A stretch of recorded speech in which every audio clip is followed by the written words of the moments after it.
'Tis I, Joey, only the caribou weather dude up here in the mountains of Wells, British Columbia. I've been thinking lately I should have some sort of a introduction, like a bunch of flashy pictures and music and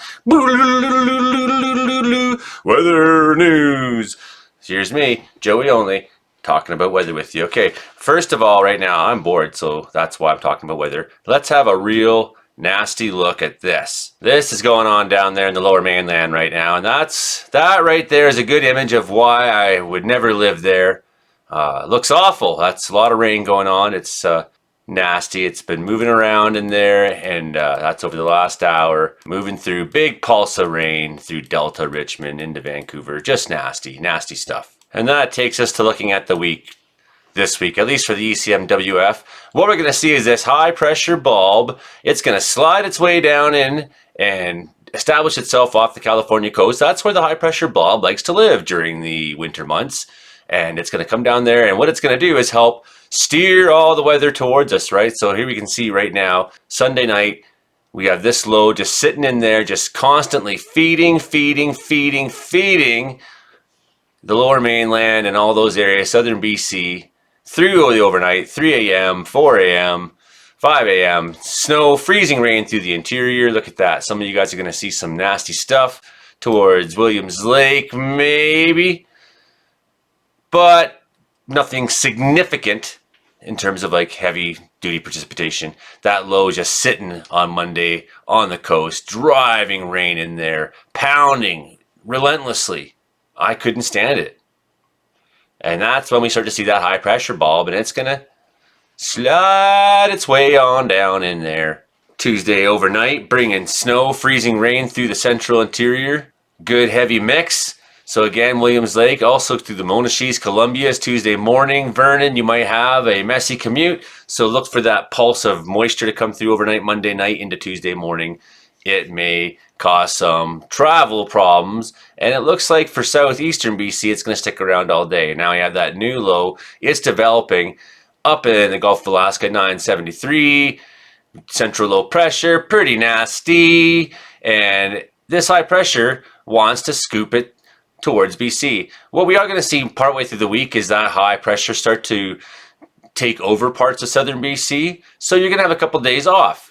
Maybe Wednesday, Thursday, especially you in southeastern BC. But look at this long ribbon of moisture. You might call that an atmospheric river. And what it's going to do, because of the way the high pressure is sitting, you can see those isobars getting tight. That means it's getting windy. It's going to slam up into the panhandle hard, and it's going to unfurl. Look at some of those reds in there. That's some heavy blasting. That's some thick rain in there for sure.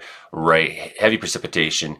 So this is what we'll be watching for, is how does this high break down Wednesday overnight?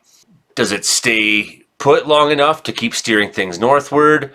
ECMWF seems to think so. Eventually that high starts to push out. It's going to kind of make a larger set of highs that take over North America, but not for BC. In the meantime, though, Northern Ontario getting snow, Great Lakes area getting rain, up to the St. Lawrence River Valley on Thursday, 11 a.m. And we start to see that next big pulse, those lows just coming in hard into BC. And again, how they ride up and in will determine how much of that snow mix makes it into BC.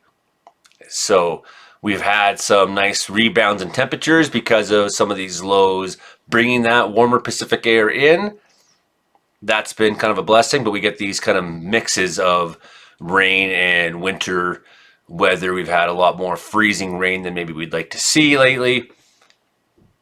That seems to continue. Friday, that storm is going to start blasting, lashing out, reaching itself out, and trying to give BC all it has on the coastal sections. The Haida Gwaii is going to get just absolutely pounded by strong winds. And that's when we see into Saturday morning, Friday overnight, Saturday morning, that moisture is going to get forced somewhat into the province. Vancouver Island is going to see heavy precipitation. Coast mountains will see heavy precipitation, heavy snowfall probably in there. Some of it will, of course, skip into the central interior, like so often happens, but definitely coast mountains, definitely Rocky Mountains are going to see some of this. If you are traveling through mountain passes, you're going to see repeat bad weather examples this week. And look at all this moisture. Now it just has an open door to come on in. Everything's just steering it perfectly. So nothing too spectacular for the interior, I don't think yet, but we are going to possibly have some special weather statements and freezing rain moments and things like that through the week, right? And you are going to have that little bit of a break in southern and southeastern BC especially. We could have significant snowfall coming by the time next work week starts. What did you want in November, mid-November in BC? Really, I would actually suggest that snow is late here in Wells. I've seen a lot of years where this weather would be happening in September here. Of course, that's not the case for all of BC, but this isn't that unusual. Nonetheless, what's going on, this is kind of the par for the course, and it's just a matter of timing when to expect what and where and when. And we'll just cross-reference that with what the GFS is saying. So here's GFS Monday, Tuesday. See some mixed precipitation moving through province. Cooler air mostly in BC through the week. You see most of Canada experiencing 0-degree average weather, at least at nightfall especially. That high pressure stabilizing into the interior Wednesday, Thursday. Trying to make a bit of a block as that next storm lashes itself out against the coast. Friday, in several successive waves, and here the GFS seems to think as well, the door is open this weekend for that precipitation to take a blast in, and it could be on Sunday where some of that does so. But all in all, what we're seeing is repeat storms and repeat bad weather, and BC mostly being in the winter side of coolness. By the time we get to the 18th, they think another big storm crashing in again, so it's just one after another, after another, after another. But maybe by the 20th, maybe we get some high pressure block and we get some nice weather. Maybe. And we'll just look at the 500 millibar animation. That's for, roughly, 16 to 20,000 feet, something like that. Right? So here we go, Sunday. We are definitely on the north side of that jet stream. Turbulence coming in through the week. Clearing on Wednesday, Thursday, mostly for most of the province, especially southeastern BC.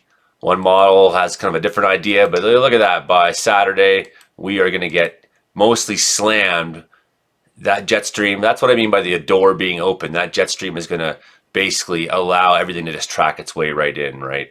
That's all the funky news I got for yous. Hey, I have a ton of videos I've been putting up from my fire season. We have some really amazing adventures, fighting fire, seeing grizzly bears, helicopters, bucket attacks, big flames, weather, lightning, craziness.